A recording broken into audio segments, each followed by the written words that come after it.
in a field of 0.5 millimeters from canine to canine, and it doesn't get much thicker. So when you see the negative torque, and when you see those canines sitting on the buccal bone, the first thing we want to do is bring those in. There's no way we can use a negative torque. So this is the lateral head field, lack of bone on the lower anteriors, and we have some crowding. And this is producing recession, but you can see that these lower incisors are also slightly pushed back. We have wear facets on the bicuspid of the canines. This automatically is telling me we have working interferences. Now, why do we have working interferences? Well, it's almost the reason why is because we don't have an MIC-SCP coincidence. We don't have a COCR, which we used to say in the past, coincidence. There's a mismatch between the joint position and the teeth position. So now we have balancing, we have working interferences that produces these wear facets. And of course, excess tip of the back teeth. Then when we look at the left side, once again, the lack of bone, the recessions and the crowding, and once again, tooth wear on the canine and the first bicuspid. And you can say, well, that's normal. Well, I don't think it's normal, number one. Number two, it's telling you something. It's like playing detective. We have to play detective. When we do a diagnosis, we have to look at absolutely everything. So once again, this is telling me that we have working and balancing interferences. So now I know that this woman is suffering. We also have excess tip. She's suffering probably from an occlusal-related problem. And what did I say before? The recessions are probably due to occlusal overload. Well, it's not only occlusal overload, it's working and balancing interferences. So what have we done with the prescription to improve this? Well, negative torque of the lower incisors. We've introduced the -6, the +6, and the -1, like I said before. And then we've reduced the amount of angulation of the teeth. And this is something that Dr. Roth did because of the tweed influence.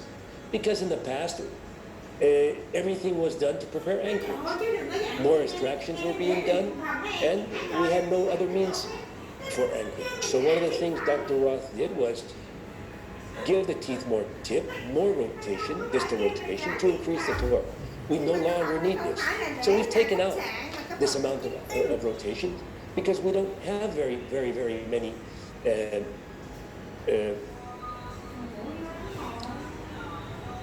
cases with maximum anchorage. In fact, today maximum anchorage has almost disappeared from my vocabulary. The great majority are minimum anchorage, and the large majority are medium, low anchorage cases. So we don't need this amount of tip. And in the lower arch, we took it from 7 to 2. And then the lower incisors, we changed the prescription because of CBCT. Today, thanks to CBCT, we can make cuts, we can see the amount of bone, and in many instances, we have no bone. So if we have no bone, there's no way you can take these teeth any other place but to leave them alone.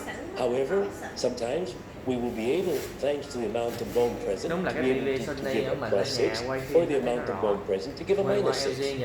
And this is thanks to CBCT. And CBCTs that help us look at the upper incisor, the lower incisor, to place the teeth in the correct position and place the teeth in the bone. See, we give importance to symphylometric values, but for us, we don't care the numbers that exist in many of these patients, because what we want is the teeth to be in the bone. And sometimes the lower incisor can be at 90, it can be at 80, it can be at 110, it doesn't matter. What's important is that the lower incisor is in the bone. And what's important is that when we sit down and do our diagnostic and treatment planning, we're looking at the right prescriptions in every case. So this also changes, and it's a paradigm shift. We no longer take the bracket set and put all the same brackets on all the same patients. We're thinking, what brackets do we want to put in every patient?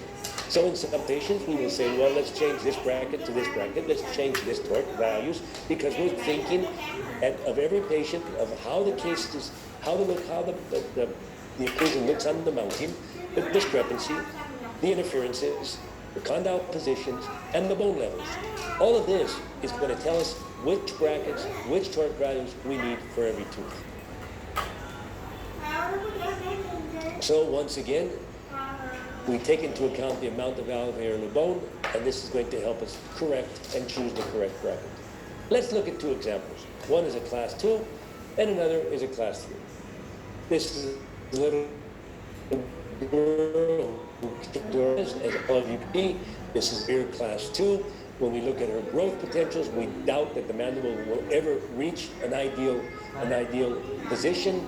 Her growth is more forward and up, and if we open the facial axis, we're going to post-rotate the mandible. So we try to maintain her anterior growth. We don't want any posterior rotation. We try to avoid the anterior rotation. Then we have to compensate a class 2. So this is the case with the face evolution plus 6 because we're doing class 2 compensations. This is the final result. And this is, you can see, the patient pre and post. We reduced slightly the torque of the upper incisor, but we did protrude the lower incisor as much as the bone allows. However, as you can see, we have very good symphysis that allows us to do these kinds of changes. So this is our patient pre and post. We didn't expect the mandible to be any further. However, it did come slightly forward. We did not post-rotate the mandible. We did not out-rotate the mandible, and we got the amount of growth that was expected or that the patient had. And this is her final smile. So you can see with the plus 6, we can compensate class 2s. And when we have class 3s, here you have a patient who has a slight class 3 tendency. You can see the upper incisors are slightly back, the lower incisors are slightly forward. But once again, we have a very nice symphysis. And so we can bring this incisor slightly back, maintain it in the bone, and protrude the upper incisor. So this is the case. We place brackets in the upper and lower arch, as you can see. We also place skeletal anchorage on the mandible between the canines and the laterals with class 3 elastics, a bite plate to disarticulate. We place -6. Estoy atentado, ¿verdad? Sorry about that. We placed the -6 brackets. You know, this copy and paste is sometimes a traitor. So this is our class 3 compensation with the -6. And here we have our case pre and post. And you can see we brought the lower incisor slightly back, but we maintained it in the bone. And we slightly protrude the upper incisor to achieve a very nice facial result and a very nice occlusal result. And this is our patient post-treatment. And now, let's talk about our functional occlusal goal. And I like to talk about the functional occlusal goal as it relates to aesthetics. And you know, this is incredible what Dr. Engel said in 1970. Everything we do, conscientiously or unintentionally, can produce harmony or imbalance, perfection or damage, beauty or ugliness of facial proportions. Therefore, facial aesthetics deserves special care if we want to provide excellent service for our patients. But you know, facial aesthetics is directly related to functional occlusion. And I want to show you this. I want to make you aware of how important occlusion is for aesthetics. Here we have a case. This is the girl that I was showing you. This is her maxilla. You can see we have compressed buccal, the right and the left. You can see the gingival recessions, probably due to a combination of factors. The gingival recession is due probably to this lingualization and the torque of the bicuspid, but there's also occlusal overload. We can see the wear on the canines, we can see the wear on the bicuspids, but what's important is we can see the hanging cusps and the lack, the torque of the second molars. And this is one of the most important aspects of functional occlusion. And what have we done with the prescription to improve all of these problems? Number one, we've corrected the torque of the buccal segments. We no longer have -7. We have 0 degrees, as I said before. This will place the teeth in the correct position in the bone. It will improve the recessions, but once again, it will give us a much better arch form. We've corrected the negative torque of the molars.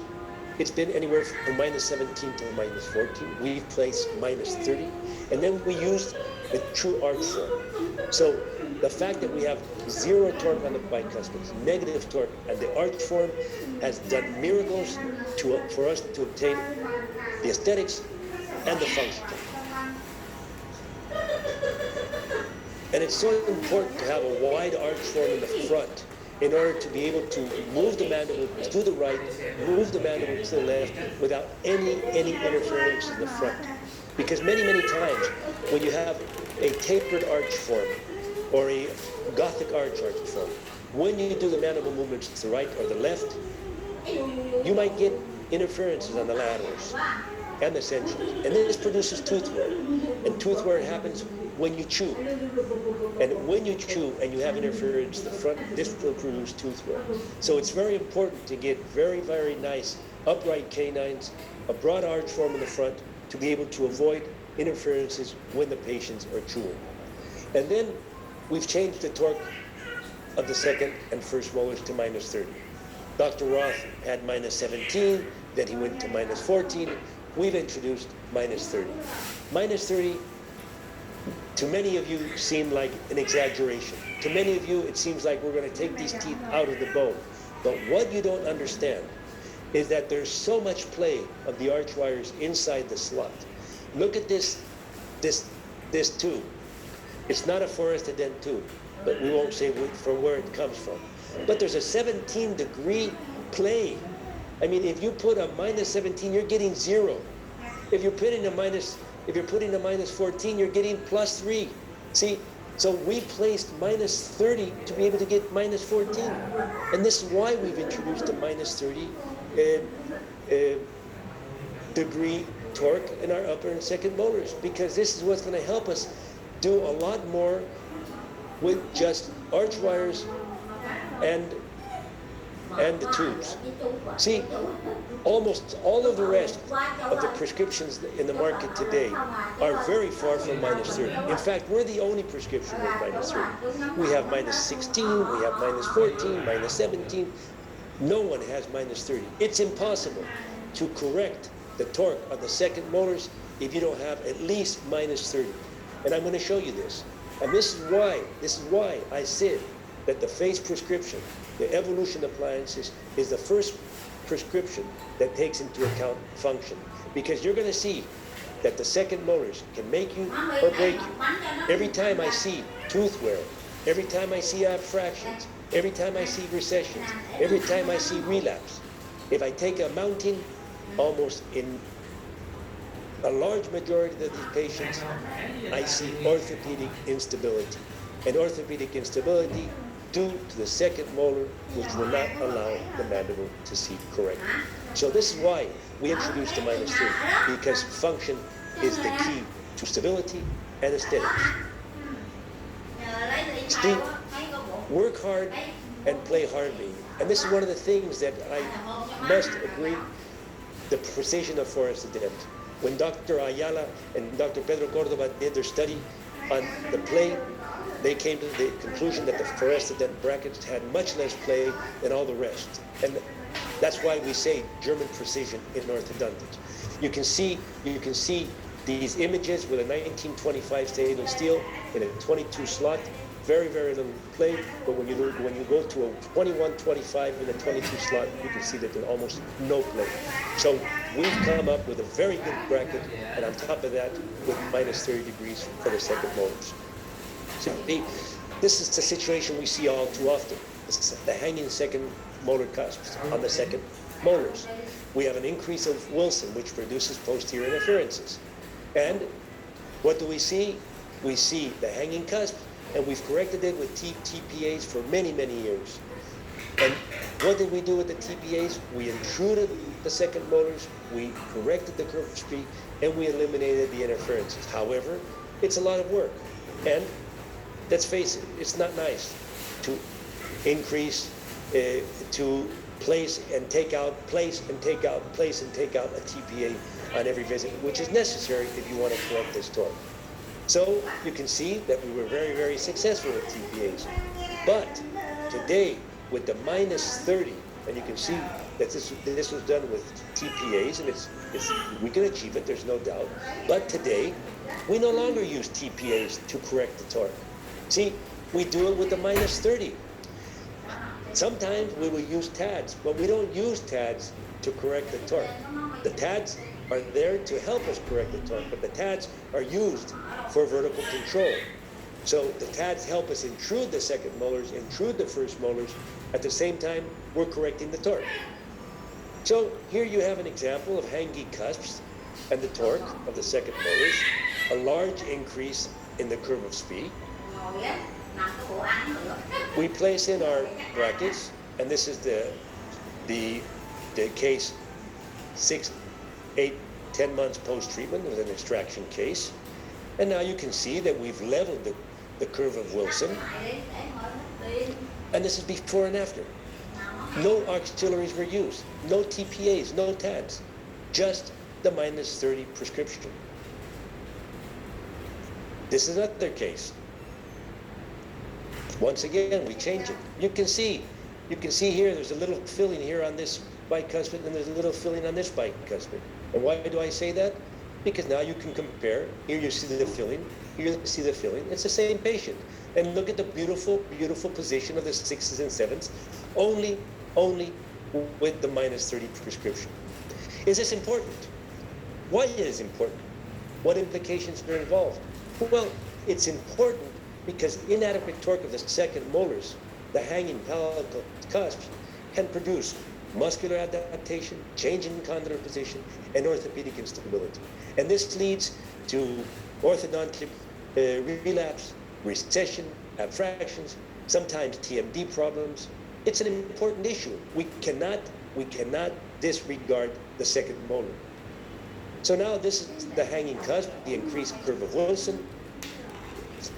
And look, the condyles are placed out of the fossa. This is the same patient. This is the frontal view with the CBCT. This is the panorex. But when we look at the condyles, just the fact that they have palatal cusp hanging down and the 7s are out of the position, the condyles are out. You can see the patient has fixed retention. She's a post-orthodontic patient, but she came to our office for TMJ pain. See? So we have to take into account this can be the beginning of many, many problems. And here you can see the patients bite in MIC, because that's where all patients bite, but at the expense of the condylar position. And this is what happens in many instances due to the hanging palatal cusp of the second molars. And this is why we talk about orthopedic stability and orthopedic instability. When we have orthopedic stability, we have harmony between the joints and the muscles, the joints and the condyles, the teeth and the joints, the teeth and the muscles, and we have no problems. And this, as what Dr. Okeson says, doesn't produce tissue injury. So see, why do we want orthopedic instability when we can achieve orthopedic stability and give our possibilities to not give the possibility for us to not suffer for tissue injury? So is it important? Of course it's important. It's very, very important. Let's look at some more examples. Here you see another case. No more TPAs. Look at before and after. Incredible the amount of torque we got just from the minus 32. Another example. And why am I being so repetitive? Because for me this is a very important aspect of our prescription. Before and after. Look at the second molars. Look at the second molars. Look at the amount of torque that we achieved just by filling in the slots. And this is what I say. This is all about orthopedic stability. Orthopedic stability prevents relapse. It gives us articular stability. It prevents tooth wear. It prevents TMD. It prevents abfractions. It prevents recessions. Orthopedic stability for all of our patients. So, as all of you know, we have a dental aesthetic goal, we have a facial aesthetic goal, we have a functional occlusion goal, a periodontal health goal, a TMJ health goal, an airway goal. We, of course, want long-term stability and patient satisfaction goal. But today, we've come out with a new goal, and it's anti-aging orthodontic movements. We feel that today, with the orthodontic movements we do, we can become an anti-aging factor from a very young age, because many movements go in the exact opposite direction. Let me give you an example. We showed you the negative torque. We showed you the excess gingival exposure, the tooth wear, the tongue. Look at the tongue. We see this so often. People say, oh, my patient has a tongue thrust. I can still remember Dr. Williams saying, the tongue in many instances is God's splint. When you see a tongue, think, maybe the patient is not in a stable condylar position. Maybe the patient doesn't have orthopedic stability. Forget about the tongue and the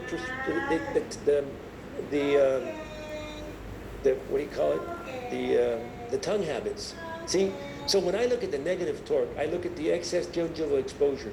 This is already an old dentition. We need to rejuvenate this dentition. And don't forget, she's going to be 40 one day. And this is a message I would like to convey and to share with all of you. Don't look at your patients thinking, what will they look like when I finish my case? Or 1 year or 2 years. No.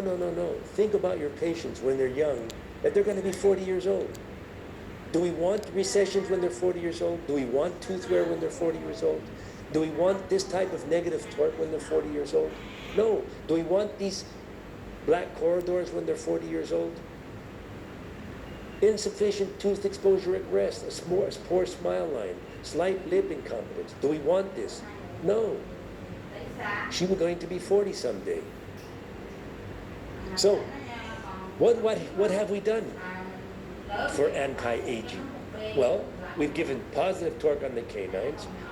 We removed the negative torque on the back teeth. We've given her a broader smile. Because of the upright canines, we have a much wider intercanine width of the canines, which gives us a much fuller smile. Increased torque of the upper incisors for more anterior projection, better lip support in repose and upon smiling, and important for function and condylar position. And the use of working brackets. The use of working brackets is very important in cases where we need more torque, like in these canines. And of course, the importance of orthopedic stability to avoid tooth wear and a protruding tongue. And don't forget, tooth wear is a very important aging factor. So, we've introduced the working brackets. We use the working brackets for canines that are in the place of laterals, or where we need to bring the roots back and get a lot of amount of lingual root torque to be able to hide the roots of the canines. When we have lingualized posterior teeth or exaggerated negative torque. Of course, once we correct the torque, we place a normal bracket. For example, this is a perfect case where we see an exaggerated negative torque. +2 or +3 is not going to be enough. So we use a +20. However, we can turn this bracket upside down and get -20. So we can work in both ways. We can bring the roots in or bring the roots out, or bring the crowns in or bring the crown out, for example, in the lower arch. So when we have exaggerated torques, we use the working brackets. We use the working brackets not only on the canines, we put working brackets on the canines, the bicuspids, to be able to get everything out, and then we put working brackets on the lower canines and the lower bicuspids to bring everything up. It makes our job much easier, much faster, and we get incredible results in a shorter time. And you can see that the working brackets are very important in many instances. So before we continue, let me explain to you that we recently started a new face group on Facebook. It's called the Face Revolution Orthodontics.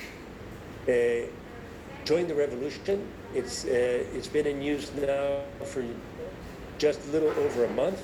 We've got more than 3,000 people. We've got incredible cases where we take into account the the face philosophy principles.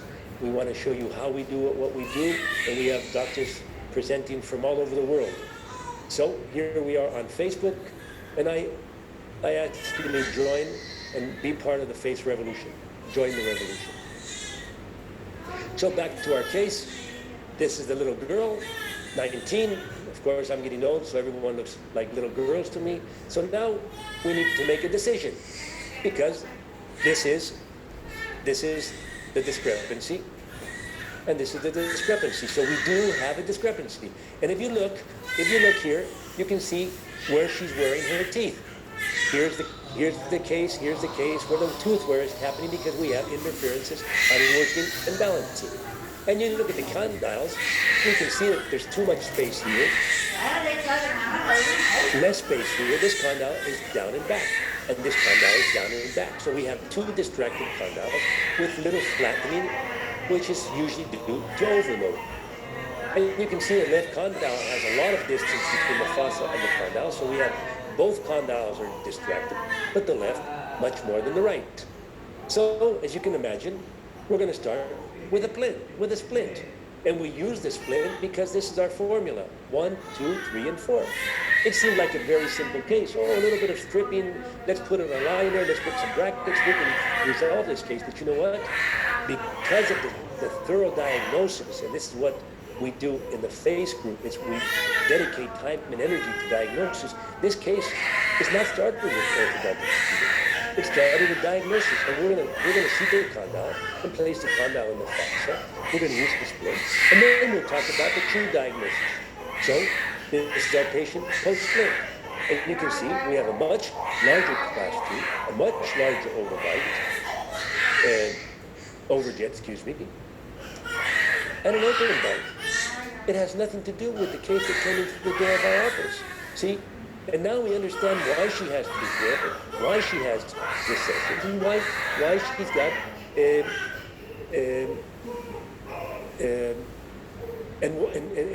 the importance of the second molars in this case. So we do our post-slit setup, and we see that it's a vertical case, and we can treat it orthodontically.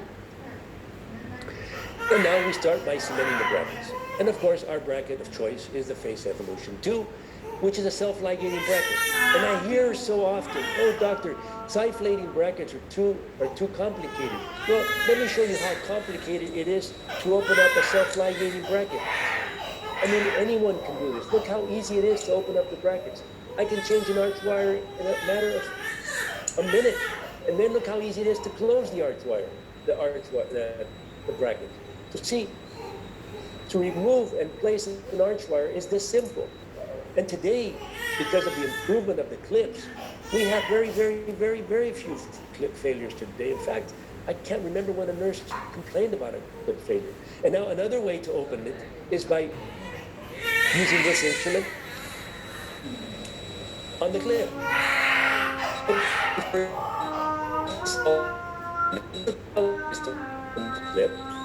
How easy it is to open up all the arch wire, and how easy it is to put in a new arch wire and close the clip. So it's only important those that this is what I feel is an important aspect of management today in the office. The chair time has been reduced tremendously thanks to the self-ligating brackets. So now we've got a new mounting, a new condylar position. We have a new treatment plan. So we're going to do segmental bracket mechanics. I don't want to protrude the lower incisors. We're going to do some intraproximal reduction. We're going to use some mini screws to intrude the back teeth, out to rotate the mandible to correct our class 2, our open bite, and get an overjet and overbite correct. And we'll do this with the evolution 2 as well. So we put in some separators prior to reduction, and then we do some intraproximal reduction. The patient continues to wear the splint throughout this entire phase. We don't want to lose the condylar position. We want the patient to bite in this exact same position. But there comes a time where we need to take off the splint and start doing orthodontics in the upper arch. So we put in some bite razors on the lower arch, constructed with a wax bite so that the patient has the same arc of closure These bite splints maintain the convoluted position, but at the same time, they're also helping us intrude the lower molars. Once again, we do not want to intrude the lower incisors. We've done our intraproximal reduction, and now we place the -6 torque brackets on the lower incisors. We've done our intraproximal reduction in the upper arch because we don't want to intrude the upper incisors as well. And then we place our brackets in the upper arch, and we place our tads on the buccal and the lingual. And like I said before, we use the tads to intrude. At the same time, it's helping us correct the torque of the second molars. We remove the bite razors, we remove the mini screws, the open bite has been closed, we have obtained a fantastic overjet and overbite, and now we put in some up and down elastics with a class 3 vector to make sure we bring the lower incisors back for good interdigitation. And you can see the different stages in correction of hanging cusp of the second molars. This is the way we started. She's wearing the splint. The splint also helps us control the vertical by the occlusal forces. Then we placed in our brackets with rectangular arch wires. We started to fill in the slot. We placed in the mini screws, and little by little you can see that we've eliminated the hanging second cusp on the second molars. And now if you compare pre and post treatment, you can see that we no longer have the second molars interfering with the arc of closure, and this will give us orthopedic stability. So this is our patient post-treatment.